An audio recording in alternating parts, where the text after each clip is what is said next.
I strongly think that every human being, first of all, has a great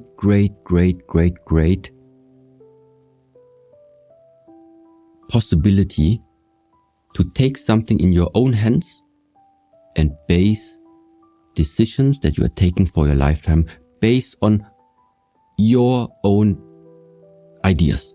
So you have something in your hands. This is the one part. At the same time, I also think there is something you don't have in your hands at all. It's not in your hands. It's out of question. Like what, for example? The fact that right now, that my nose in that sense, or your nose, it is the nose that our